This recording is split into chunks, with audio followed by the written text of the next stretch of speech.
Chapter 1. The Shadow of Zorith. In the vast expanse of the Andromeda sector, where stars burned like eternal forges and nebulae swirled in cosmic dances, the name Zorith evoked terror across 100 worlds.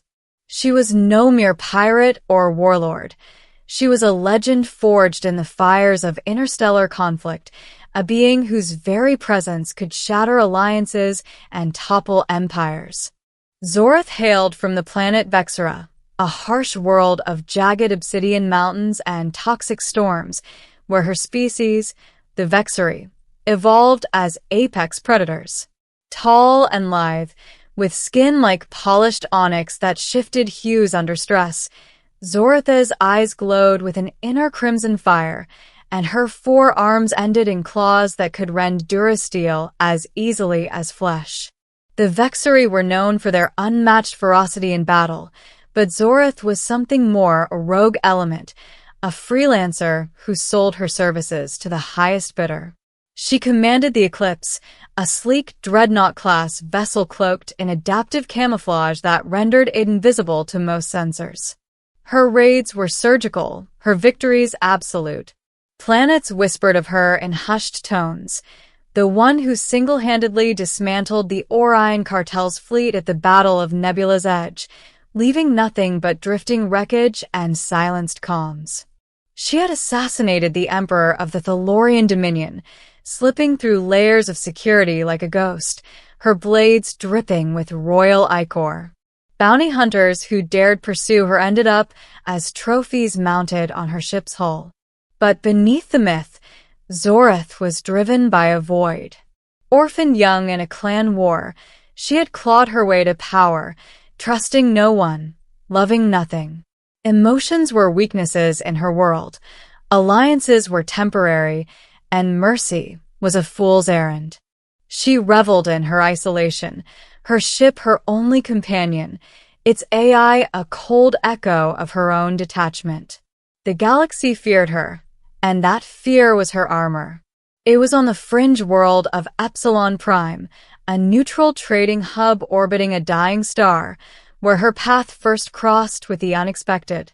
Epsilon Prime was a melting pot of species, humans, with their fragile forms and boundless curiosity, the insectoid Crixie, chittering in their hives, the ethereal luminari, glowing with bioluminescent grace.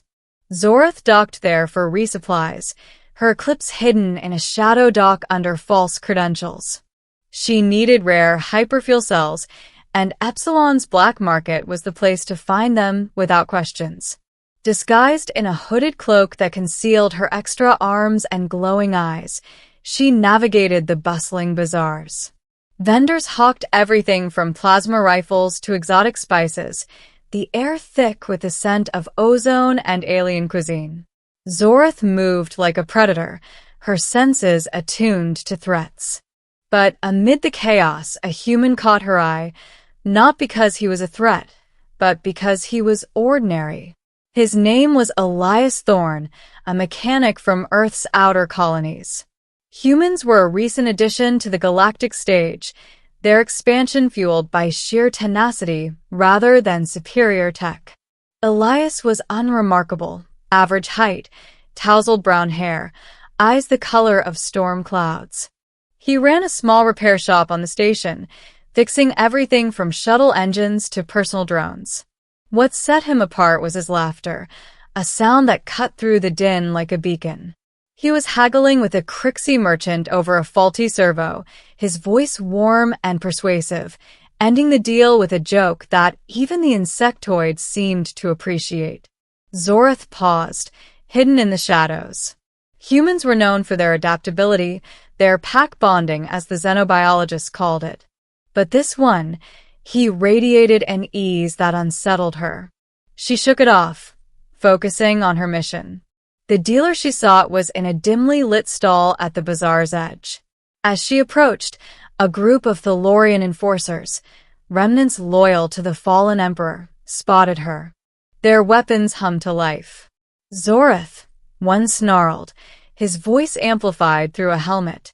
The Dominion's blood debt ends today. The bazaar erupted into pandemonium. Blaster fire scorched the air as Zorith unleashed her fury. Her cloak fell away, revealing her true form. With fluid grace, she drew her vibroblades, parrying shots and closing the distance. One enforcer fell to a slash across his throat, another to a precise stab through his armor. The third managed a lucky hit, grazing her shoulder, but she ignored the pain, her vexury physiology already knitting the wound.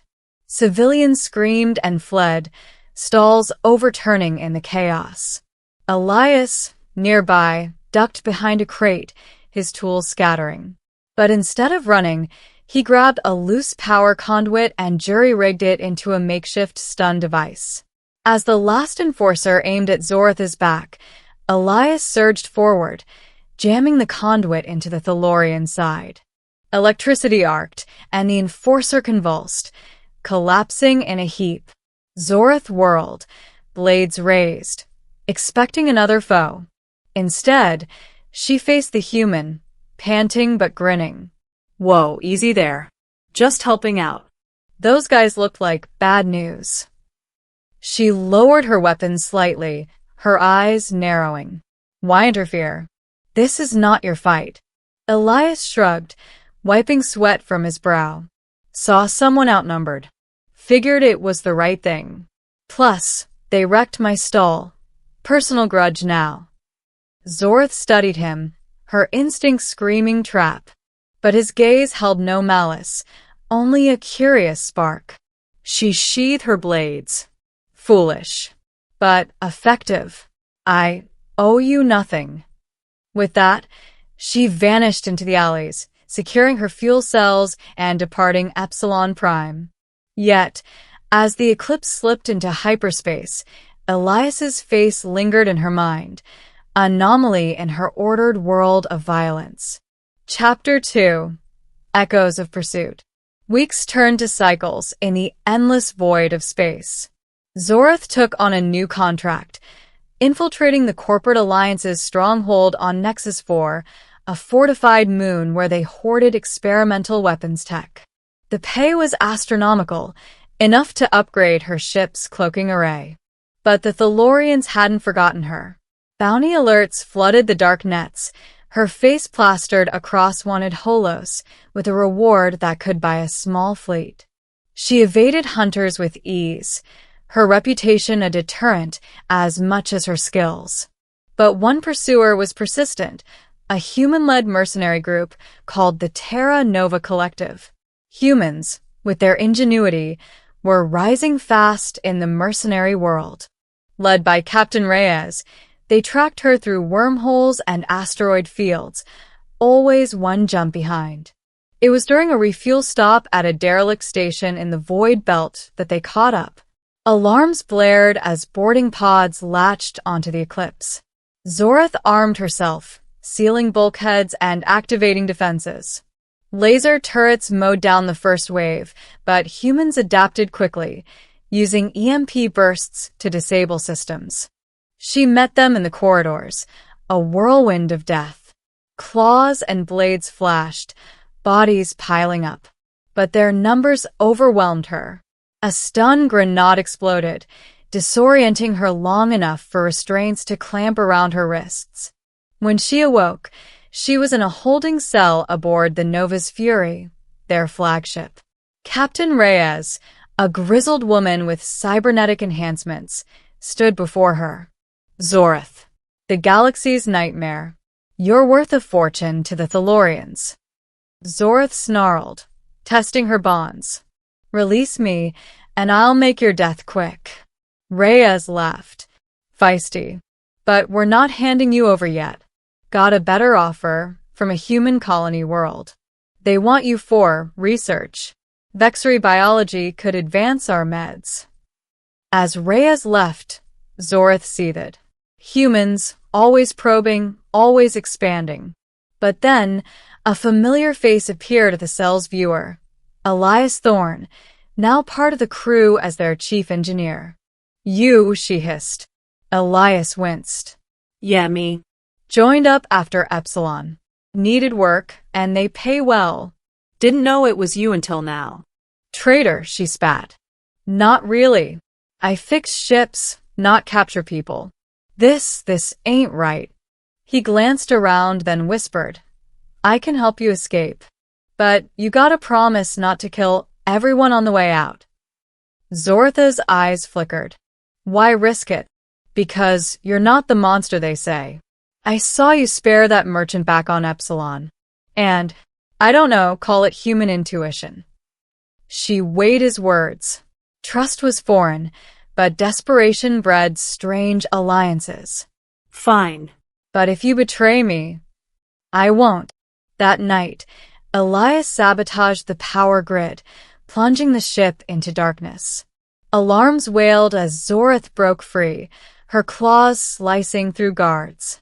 Elias guided her to an escape pod, fending off pursuers with a borrowed blaster. As the pod jettisoned, Zorath turned to him. Come with me. They'll kill you for this. Elias hesitated, then nodded. Screw it. Adventure calls. Together, they fled into the stars, the Nova's fury firing futile shots in their wake. Chapter 3. Unlikely Companions. Aboard the Eclipse, retrieved via remote recall, Zorath and Elias formed a tenuous partnership. She piloted, her 4 arms dancing over controls with precision. Elias tinkered in engineering, optimizing systems with human ingenuity, rerouting power flows, enhancing shields. At first, silence dominated. Zorath viewed him as a liability, a soft human who would break under pressure. Elias, in turn, was awed by her strength, her resilience. But curiosity bridged the gap. Over meals in the galley, ration packs for her, synthesized earth food for him. Conversation sparked. Why do humans bond so easily? She asked one cycle, poking at her nutrient slurry. Elias chuckled. Evolution, I guess. We started as tribes on a harsh planet. Sticking together meant survival. What about Vexery? You all seem lone wolves. Lone predators, she corrected. Clans form for necessity, dissolve when weak. Trust invites betrayal. Not always. Sometimes it leads to something better. Their talks deepened. Elias shared stories of Earth, vast oceans, towering cities, the unyielding spirit that propelled humanity to the stars despite inferior tech. Zorath recounted Vexery lore, ancient wars, the thrill of the hunt, the solitude of the void. Tension simmered. During a skirmish with pirate scavengers, Elias saved her again, patching a hull breach while under fire. In gratitude, she trained him in combat, her claws guiding his hands on a practice blade. Sparks flew, literal and figurative. One evening, after a grueling session, they collapsed in the observation deck, stars streaking by in hyperspace. You're improving, she admitted, her skin shifting to a softer blue. Thanks to you. His eyes met hers, the crimson glow reflecting in his gaze. Zorath. Why do you fight alone? Because alone, I control my fate. But is it worth it? The emptiness. She turned away, but his hand touched her arm, gentle, unafraid. For the first time, she didn't pull back. Chapter 4. The Heart of the Storm. Their bond grew amid mounting dangers. The Thalorians, furious at her escape, allied with the corporate alliance, pooling resources for a galaxy-wide hunt. Bounties tripled, spies infiltrated every port. Zorath and Elias evaded them through cunning, false trails, hacked comms, daring jumps through unstable wormholes. But the net tightened. On the ice world of Cryon, they sought an informant for Alliance weaknesses. Ambushed in a blizzard, they fought back to back, her blades complementing his improvised gadgets. Injured, they holed up in a cave, huddling for warmth. Elias bandaged her wounds, his touch lingering. "I never thought I'd fall for an alien warrior," he murmured. "Fall?" she echoed, her voice soft. Yeah, love. "It's a human thing, messy but real." Zoratha's heart raced, her skin flushing violet, a vexatory sign of emotion.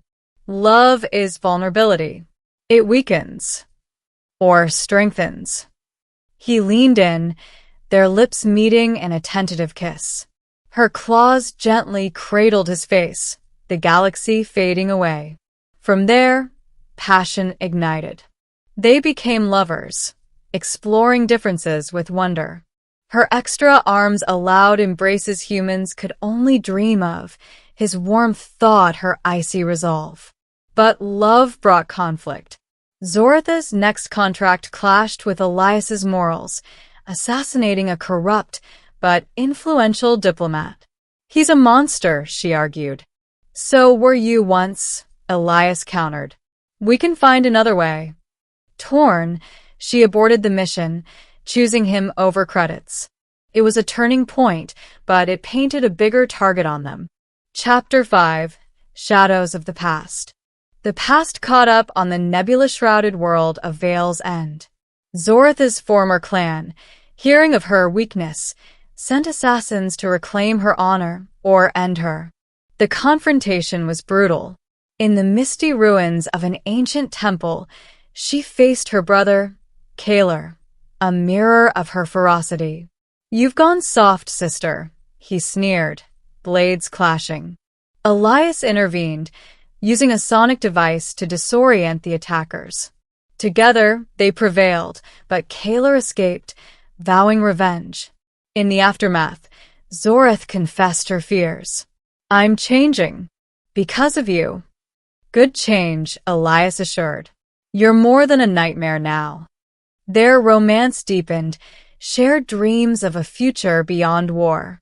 Elias spoke of settling on a human colony, starting anew.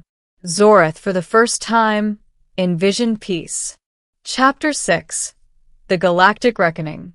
The climax came at the Convergence, a massive space station where galactic leaders met for peace talks. The Thalorians and Alliance plotted to sabotage it, framing Zorath. Infiltrating the station, Zorath and Elias uncovered the plot, a bioweapon set to unleash chaos. Fighting through security, they raced to the core. Battles raged, Zoratha's prowess against elite guards, Elias hacking systems to seal off sections. In the control room, they faced Reyes, now allied with the enemies. "You chose wrong, Thorn," Reyes spat, firing. Elias took the hit, shielding Zorath. Enraged, she dispatched Reyes, then cradled him. "Don't leave me." With his guidance, she disarmed the weapon, broadcasting evidence galaxy-wide. The plot foiled, alliances shattered. Elias survived, barely, thanks to Vexary healing tech. Chapter 7: A New Dawn. In the wake, Zoratha's reputation shifted. No longer a nightmare, she became a hero, albeit reluctantly. Bounties lifted, she and Elias retired to a quiet world, Terra Nova 2, where humans and aliens coexisted. They built a life, a home amid green fields, Elias tinkering, Zorath teaching self-defense. Their love story inspired tales across the stars, proof that even the fiercest could find redemption. Years later, watching sunsets, Zorath whispered, "You made me whole." "And you made me brave," Elias replied. Chapter 8: Roots in Foreign Soil. Terra Nova 2 was not the paradise Elias had once dreamed of during sleepless nights aboard the Eclipse. It was better, raw, honest, alive. The planet had rolling emerald plains broken by crystalline rivers that caught the light of its twin suns, forests of silver-leaved trees that hummed softly in the wind, and skies so clear you could sometimes see the faint spiral of the Milky Way, even in daylight. Their home started small, A prefabricated habitat module Elias had scavenged and upgraded, expanded over months into a sprawling compound with wide verandas, reinforced walls, Zorath's insistence, and a workshop that looked more like a starship hangar than a garage. Elias spent his days elbow-deep in machinery, repurposing old Alliance drones into farming bots, building solar arrays that could power half the valley, inventing hybrid Vexari human tech that made local farmers envious. Zorath, meanwhile, discovered something she had never known: stillness. At first she hated it. The quiet made her twitchy. She would pace the perimeter at night, blades drawn, scanning for threats that never came. Elias never mocked her for it. Instead, he joined her sometimes, sitting on the porch with 2 mugs of spiced tea, hers laced with a bitter Vexari root extract that made his eyes water just smelling it. "You're safe here," he would say quietly. "I know," she always answered. And slowly she began to believe it. They married under the twin suns in a simple ceremony attended by a handful of neighbors, mostly human settlers, a few Crixie traders who had heard the stories, and one elderly luminari who claimed to have once seen Zorath's ship streak past his observatory like a falling star. No grand vows, just promises spoken in low voices while holding each other's hands and extra hands. "I will guard you," Zorath said, her voice steady despite the violet flush creeping across her cheeks. "And I will remind you that you don't always have to," Elias replied.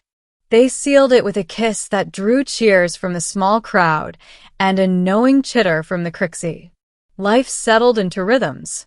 Zorath taught combat classes to the colony's youth, both human and alien children. She was strict, terrifying at first, but patient in ways that surprised even herself. She showed them how to turn fear into focus, how to read an opponent's intent before the first move. Elias taught engineering alongside her, turning lessons into games. "Fix this broken bot before Zorath. Tests your dodge reflexes." The children adored them both. They called Zorath Aunt Zora behind her back until one bold 10-year-old said it to her face. She froze, then, after a long silence, ruffled the girl's hair with one of her lower hands. "Only you may call me that," she declared. Word spread. Soon half the valley used the nickname. But peace, like any rare thing in the galaxy, attracted envy. Chapter 9. Whispers from the Void. 3 years after the convergence, the first shadow fell. A sleek black courier drone arrived unannounced, landing in their east field at dawn. It carried no markings, only a single encrypted crystal. Elias decrypted it in the workshop while Zorath stood watch, arms crossed. The message was short, delivered in Kaler's unmistakable rasp, her brother, who had vanished after Vale's end. "Sister, the old blood calls. Vexara is fracturing. Clan wars again. They speak of you as the lost blade that could unite us, or the traitor who abandoned us for soft human flesh. Come home, or we come for you." The crystal self-destructed in a puff of ozone. Zorath stared at the ashes for a long time. "You don't have to go," Elias said quietly. "I know." Her voice was rough. "But if I don't, they will come here. To this place. To our children, not yet born, but they will be. I will not let war touch them." Elias swallowed. "Then we go together." She looked at him sharply. "You would step onto Vexara? For you?" "Yes." They prepared in silence. The Eclipse, kept in a hidden hangar beneath the hill, was still space-worthy, its systems lovingly maintained. They told no one the real reason for leaving, only that they were taking a long, overdue trip. The journey to Vexara took 17 jumps. With each one, Zorath grew quieter, her skin darkening to near black, the Vexari equivalent of dread. When they emerged from the final jump, the planet loomed like a cracked obsidian sphere, wreathed in perpetual storm clouds. Orbital stations hung in geosync like carrion birds. Scans showed active clan fleets maneuvering in low orbit. They were expected. Chapter 10: Return of the Blade. They landed on the shattered plateau where Zorith had been born, a place of black glass and wind-carved spires. Kalar waited with an honor guard of 24 warriors, all four-armed, all scarred, all watching Elias like he was prey that had wandered into the den. "You brought the human," Kalar said, voice dripping contempt. "He is my mate," Zorith replied. "Insult him, and you insult me." Kalar laughed, a harsh, scraping sound. Mate. The word tastes like weakness. "Then taste this." She stepped forward, drawing her vibroblades in a blur. "You called. I came. Speak your terms." The terms were simple and brutal, a trial of blades. One champion from each major clan would face Zorith in single combat. If she won all bouts, the clans would unite under her banner to end the civil war.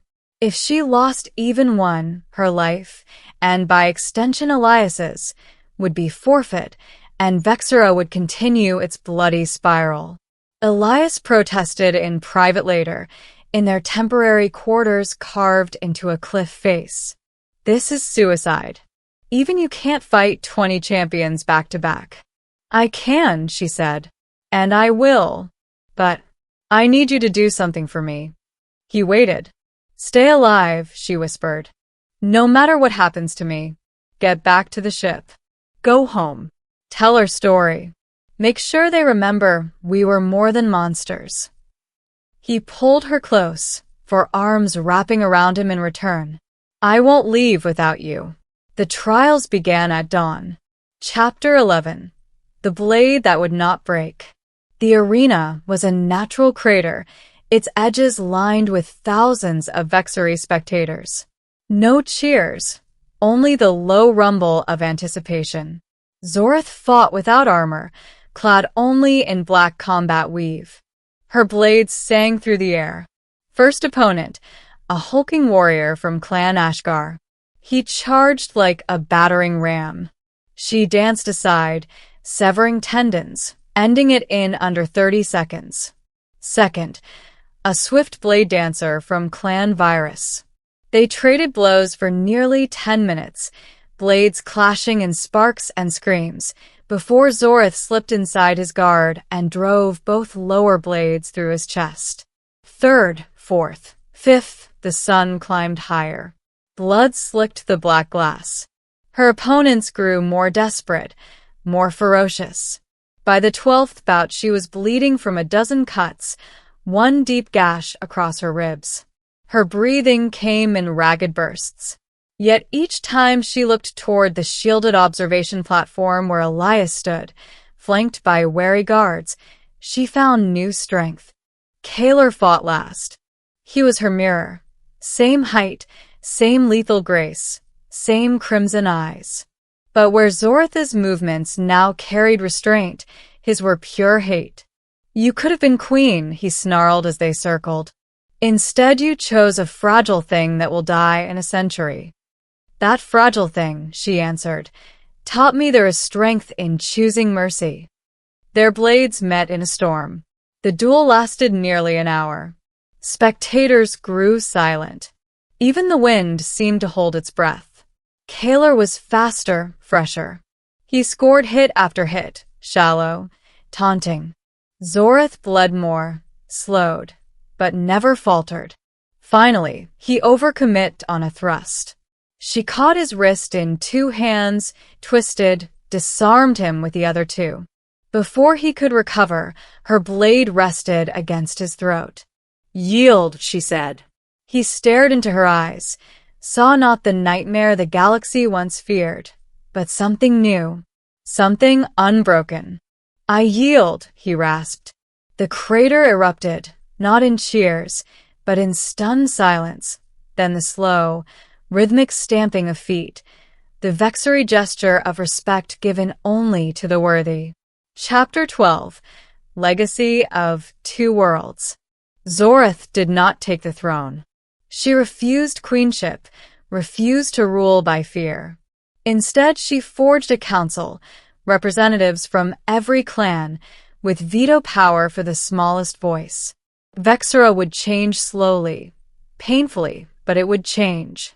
She and Elias stayed 6 months, long enough to see the first fragile accord signed, long enough for Kaler to grudgingly admit the human was not entirely useless.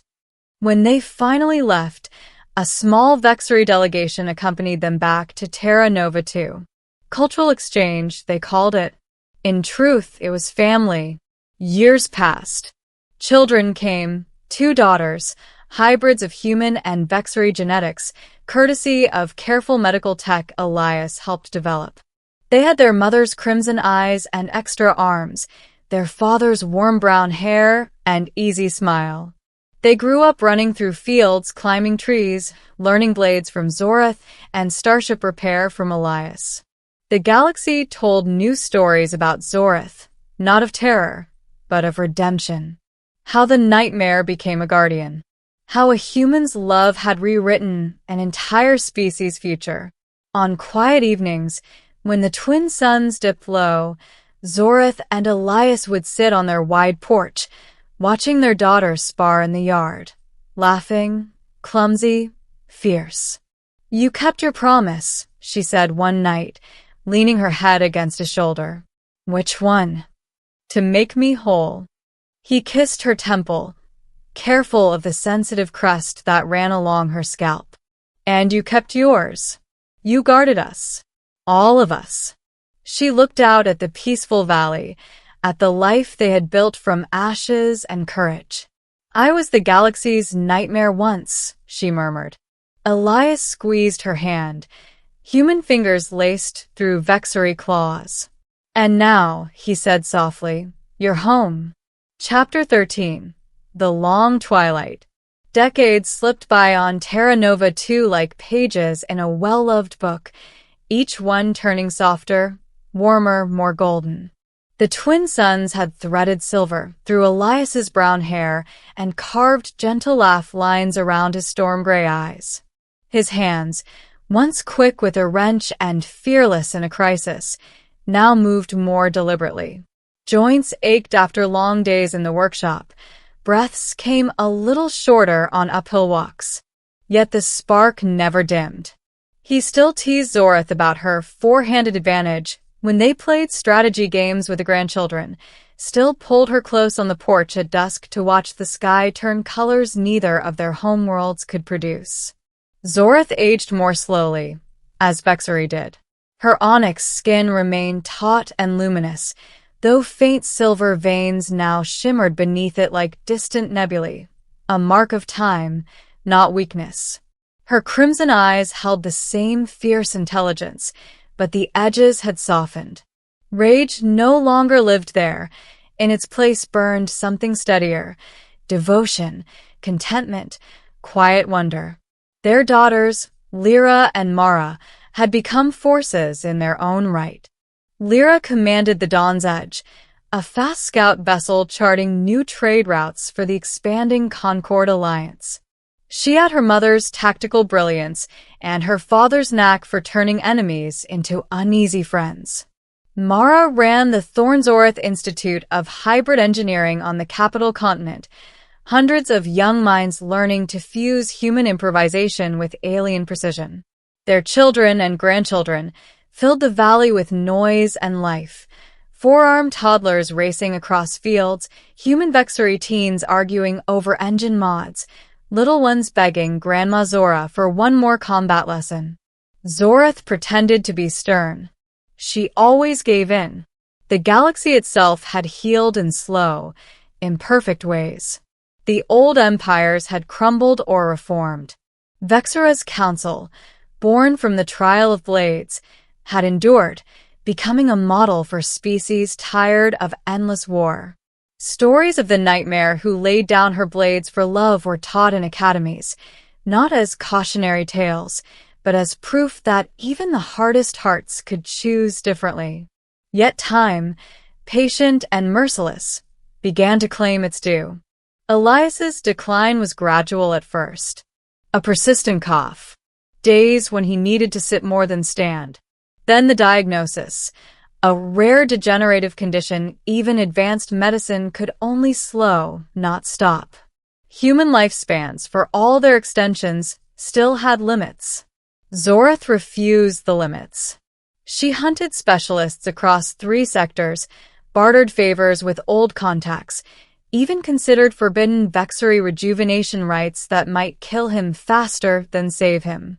Elias let her search, because he knew she needed to fight, but every night he made her stop. They sat together on the wide porch as always. Twin moons rose. Stars wheeled overhead. One evening he took all 4 of her hands, his grip weaker but warm. "Zora," he said quietly, "you've already won every battle that mattered. Let this one go." Her skin flushed deep violet, grief sharp enough to taste. "I don't know how," she admitted. "You do. You taught our girls. You taught an entire planet. You taught me." He smiled, thumb tracing the sensitive ridge along her wrist. "Just stay with me until the end. No running. No fighting. Just us." Tears, rare for a Vexery, slid down her cheeks. She bowed until their foreheads touched. "I promise." Chapter 14. The Last Dawn. Elias left them on a still winter morning. The family gathered in the bedroom that overlooked the valley. Sunlight slanted through the windows, catching motes of dust like tiny stars. He was calm, almost amused. Chapter 15. Echoes Among the Stars. Zorath lived 47 more years. She finished the drive core, named it the Thorn Pulse. It revolutionized Outer Rim colonization. Safer, cheaper, kinder. Thousands of families reached new homes because of it. She advised the Concord when asked, mentored pilots and engineers, held great-grandchildren on her lap and told them honest stories. How fear once ruled her, how love remade her, how a single human refused to let her stay a monster. She never took another partner. "My heart learned only one language," she told Mara once. It still speaks it. When her own time came, it was gentle. She lay in their bed as winter light filled the room again. Families surrounded her, daughters, grandchildren, great-grandchildren. The air smelled of Vexery incense and the lavender Elias had planted long ago. They asked for one last story. She smiled, faint, tired, content. "I was the galaxy's nightmare once," she began, voice still strong. "Feared by empires. Hunted by death. Then a human mechanic saw something worth saving and refused to let me run from it." Her eyes drifted to the window, to the hill where Elias waited. "He taught me the hardest thing of all," she whispered. "How to stay." Her skin shifted one final time. Warm gold, the Vexery hue of fulfillment. She closed her eyes. They scattered her ashes beside his, 2 trails of light merging into one, spiraling outward forever. Centuries later, when Terra Nova 2 was a gleaming hub world, when the Thorn Zorath name adorned academies and starship classes, pilots still told the tale to wide-eyed cadets. "She was the galaxy's nightmare once," they said with quiet smiles, "until a human loved her." And somewhere, beyond the last star, in the endless quiet between heartbeats, 2 souls continued their slow, perfect orbit, human tenacity and Vexery fire, bound together, unbreakable, eternal. Final ending. Centuries passed. The twin suns of Terra Nova 2 still rose in their slow, golden dance. The valley where Elias and Zorath once built their home had become a living monument. Silver trees now lined wide avenues named after them.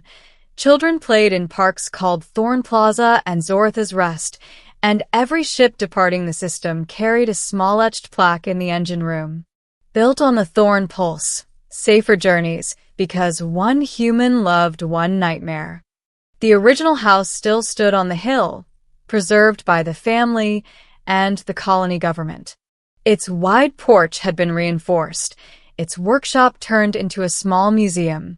Visitors came from dozens of worlds, human cadets wanting to touch the wrench Elias once used, Vexery pilgrims tracing claw marks in the doorframe where Zorith had once paced away her nightmares, hybrid children who looked at the old hollow photos and whispered, "That's really them?"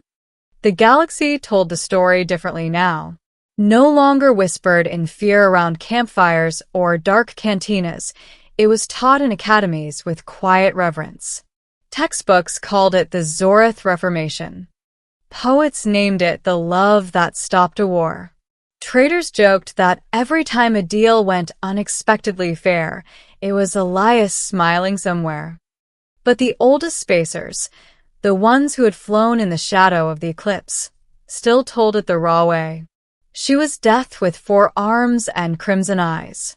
He was just a mechanic with grease under his nails and too much heart. And somehow he won.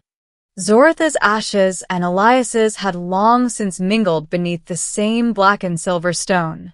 Over generations, the grave had become a place of quiet pilgrimage. People left small offerings, a single flower from Earth's stalk, a polished obsidian shard from Vexera, a child's drawing of 2 figures holding hands and extra hands, a tiny model of the eclipse no bigger than a palm. One crisp autumn morning, when the twin suns hung low and amber, a very old Vexery female landed alone in a private shuttle. Her skin was the deep midnight of advanced age, threaded with silver nebulae. Her crimson eyes had faded to soft rose gold, yet they still carried the same unyielding fire.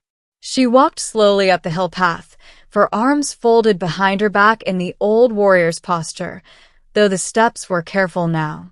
At the grave, she stopped. For a long time, she simply stood. Then, in a voice soft enough that only the wind heard, "I kept my promise, love. I stayed. I guarded them. I taught them mercy instead of blades. Our daughters built fleets that carry hope instead of terror.